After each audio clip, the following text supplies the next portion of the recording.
A vicious beating, really a horrific beating, recorded and then posted online. Now, the video you're about to see, it captures a Newark, New Jersey man, a very young man, by the way, being forced to strip down for a belt whipping and done in broad daylight. Now, we are showing some of this, but I'm keeping out the most horrific parts because, frankly, it's too graphic for television.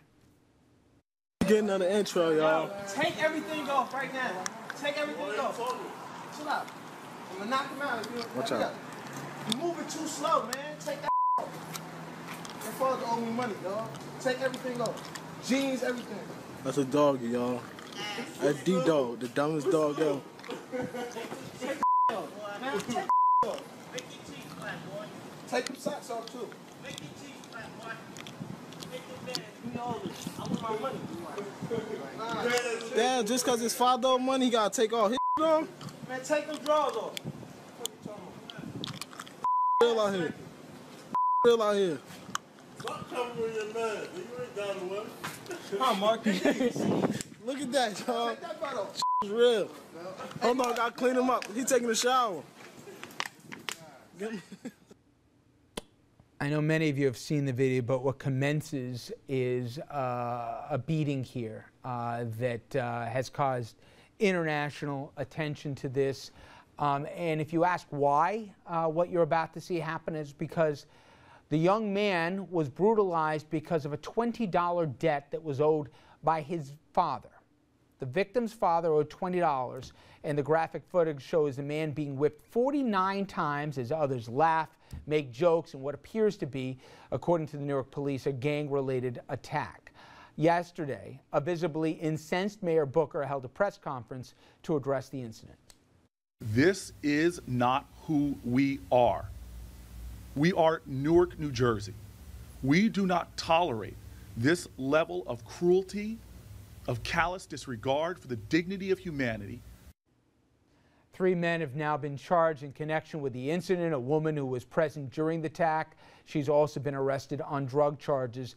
At the time of the incident, which was in the summer, as you can probably recognize from the video and the clothing that was worn, no one, not a single person stepped forward to report it, which police began investigating only after this video recording surfaced. Mayor Booker, he leveled harsh criticism at those who just chose to remain silent. Months went by and nothing happened because people chose to be silent. And I understand. There's reason to be silent. I understand. There's fear of your own safety and security. I understand that these characters were well known in the community. I understand what their reputations were, but that's... Now, the mic went out, obviously after the mayor slammed his fist on the podium, but he went on to call upon the residents of his city to care about somebody other than just themselves. And I want to bring in a guest for this segment. We have Mayor Bartlett. He's the former chief of the Bias Crimes Unit in the Westchester DA's office here, and he's talked to us about a lot of high-profile cases of which he's been a member of. But I got to tell you, when I saw this, somebody said a point to me, and I said, you got to see the video. You can't really show it on TV, but when you see the whipping of this child, it was a kid, okay?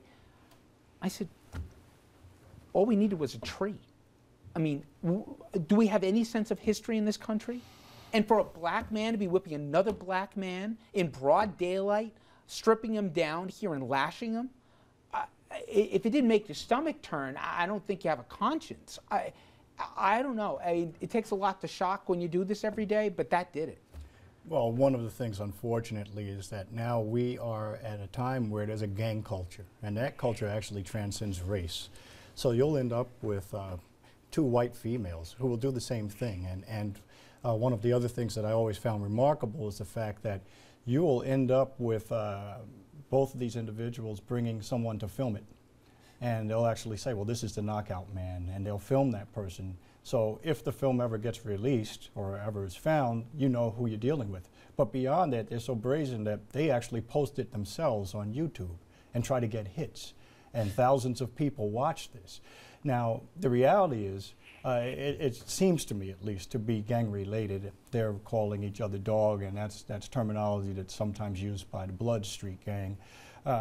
If you live in that community, chances are you're extremely fearful of what the Bloods would do to you if you were to testify or to get involved in that type of a case, and basically to implicate someone in that. And the reality is, as much as Mayor Booker suggests someone should have done something, the city of Newark would not have probably done anything to protect that person if he or she got involved. So that's one of the problems. The other problem, though, is just general popular culture. The fact that you're going to, as a street gang, exact revenge over $20 on a young man whose father owed a debt. And I would suggest that it's not even about that debt. It was probably gang initiation or a gang ritual. So those are some of the issues that we're dealing with, not even just in Newark. Irrespective of your race, you can go to upstate New York and find the exact same things happening, people posting these things on the internet. And there's a lack of a process for you to anonymously send video. So for instance, the New York Civil Liberties Union right now has an application where if you see police brutality, you can send that directly to the application. So if an officer breaks your phone, it's already uploaded. So now it's not your word, but we have the video showing exactly what that officer did or did not do. If the officer didn't do anything wrong, they don't have anything to fear at that point.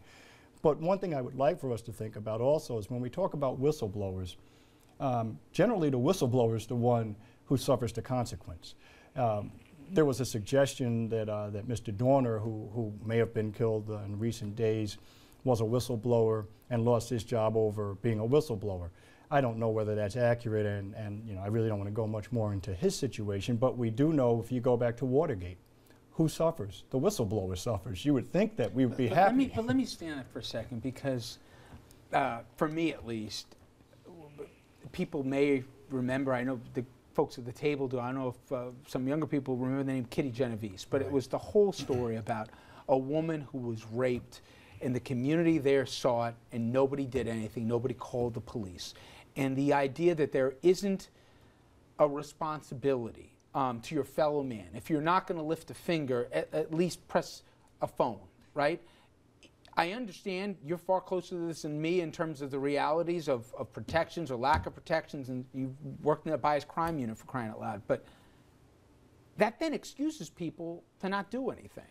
Well, there's a lack of community across the board, and when you Kitty Genovese is the perfect. It's a textbook case, and that case, all they had to do was someone just had to go to a window and say, leave her alone. That didn't involve you going to the police and testifying. If people who were standing by watching simply let the assailant know that they were there, chances are he would have stopped and tried to get away, and she would have been okay. She would, or certainly would have survived. So you're right, there is a breakdown in society, and I think part of it is the fact that— But should we still demand, even in the situation we saw play out there in Newark, should it be not only hoped for, but part of the compact of being a citizen, that you have to say something? Well, I think that it is, but it's an unwritten compact. I don't think that you can criminalize someone's failure to do so, and I say it simply for this reason. Imagine an 86-year-old grandmother who's watching this. Are we going to impose upon her a duty to call the police and testify against these guys? I don't think we can reasonably do that. Are we going to impose that duty on a 17-year-old girl who has to go in and out of that building every day? But you've already made the leap, and Rich, I'll bring you in, guys, in this, on the testifying, okay? And I understand the real, and I take your word here that the protections many times can't be afforded to people who do. But you still have to make the phone call. You know, I'm puzzled by this discussion because we have turned revulsion against a horrible thing into a discussion of the responsibilities of the innocent bystander. Now, it's an interesting thing, but it strikes me that yelling at the populace is not the mechanism to bring change. I was also struck, and I may be out of line here, the tin ear that Mayor Booker showed with respect to his response. If there is ever a time not to slam your hand down on the table and use violent metaphors or actions, that was it. This was a time for a leader, I think, to express sadness and support for the victim, not to rail at the rest of the populace. Well, listen, I was critical a few minutes ago of Mayor Booker, but in this case, I'll disagree with you in one respect. I think you said it, articulated better than I ever could. There's the popular culture issue, which I can't change and we can't change overnight. That's going to take a generation to fix. That's a speech, Richard. No, that's but, not a response to an but incident. You can have legislatively or criminally an expectation of the public that if one of your own is beaten in broad daylight, the least you have to do is pick up the phone. I agree, but I don't know that the way you do that is in the crux of the shock and revulsion that people feel about the video, to stop slamming your hand on the table and yelling at the populace. It struck me as not the right note. Yeah, I agree. You could do that legislatively, but does that really get to the heart of the matter? I mean, yes, you can do that, and it may have a long-term or short-term impact. But the heart of the matter here is a city in chaos, violence, gang violence. And what we saw from Booker, and I listened to what he said, was very little in terms of the city's responsibility, in terms of the police officer's responsibility. Yes, I agree. In a perfect world, people report when they see something, but is that really the first step that the city should be taking to address something this egregious? Or should they be holding the people who are perpetrating these crimes responsible? They're doing that. Should they be addressing gang violence, a real issue not only in Newark but across the country? You know, those things they should be doing. That's something he can affect almost more immediately than he can onlookers. You know, yes, when you develop a culture where people feel that if they blow the whistle, they're going to be safe from, you know, the gangs getting, you know, holding them responsible, you know, attacking them or their families, that would be wonderful. But that's not something you're going to do right away. But you can protect people, hopefully, in a city like Newark right away. And I see very little coming out of Booker or the city of Newark on that issue. Was there sufficient security in place to try to help prevent something like that? Is there enough outreach in these communities by police so that people feel like they can go and get that relief if need be? I suspect that, you know, if it is gang-related especially, that you're in a climate where the last thing you want to do is go to the police, and there's probably very little that would have been able to do to stop that. And on that point, what about him assuring the public that, yes, if you go, we will protect you? Well, there can't be a hollow assurance, though. And what has to happen is I think that we can break this cycle in one generation. I think it created itself virtually in one generation. And if you look and you go back 20 years to the music that you would hear if you turn the radio on, you didn't hear people talking about shooting anybody. You didn't hear about rapes and murders and stuff like that. And you didn't talk about your rap sheet as a way to sell your records. And clearly that's not going to make someone do something, but if it's not there, it certainly will help. And if you look at MTV and you look at the top 40 videos, the top 40 videos are people basically who look like the people in this video, who are talking about doing those things, who may not have ever done those things themselves, but the kids don't know that, so you go out and emulate it. And then there's a real consequence. And when there's a consequence, it's too late. Someone's been harmed, you now have thrown your life away. We cut back programs like Head Start.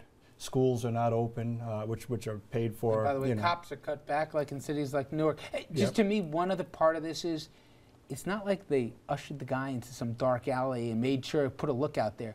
This was in broad daylight. I mean, to me, that was almost as shocking as the rest of us. There was no fear of anybody coming across him. As you said, they recorded it for posterity. When we were kids, if you saw an adult, even if you were a good kid, you stood a little straighter.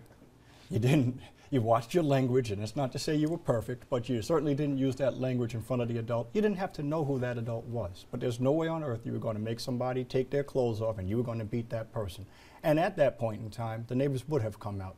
But we're in an age now where people are often afraid of their own children, which is remarkable, and that you see shades of that even in Newtown, where there's this man who took his mother's gun and went and committed this horrible crime and killed these children and teachers who had nothing to do with anything.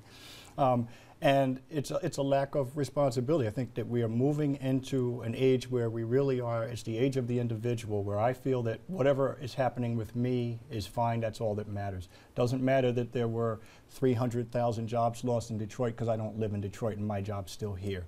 And none of it matters until it hits me. And when it hits me, it's too late.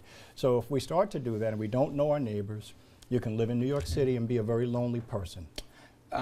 There's a lot of angles to what to some say is just a horrific beating, but there's much more to it, and I think you heard it in this conversation, so I'd like you to keep the dialogue going online. Go to Facebook and Twitter, sound off.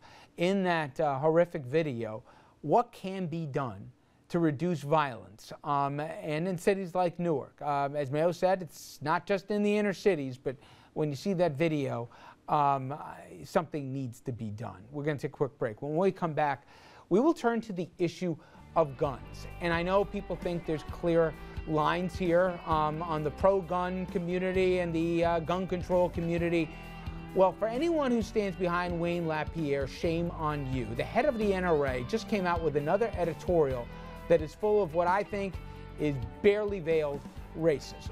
Has this for once gone so far here that his members say he does not speak for them? We'll get into this after this break.